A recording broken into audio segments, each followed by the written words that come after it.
the violence that happens in Mexico, the yeah, it's nothing new, right? It's been going on for a long time, and then you can almost trace the roots back to the Mexican Revolution. Some would argue maybe even before then to, pre-colonial times, and then during the Conquista when Spain colonized Mexico, it was just a series of violent events that haven't really stopped and whose vibrations are still echoing through Mexican society. And that's a really good book. It's a really short book, The Underdogs, Los de Abajo. And I could keep going and going, but I think those would be my, couple of entries that I would share.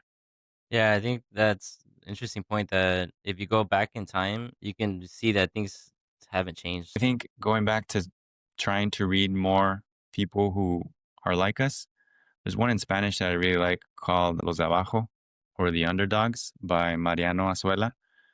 And to give a little bit more context about who Mariano Azuela was, he was a doctor who lived during the times of the Mexican Revolution and was part of Pancho Villa's big platoon.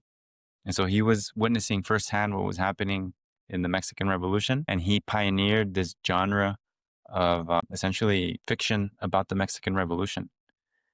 And it's really violent, it's really brutal, and it's really dehumanizing.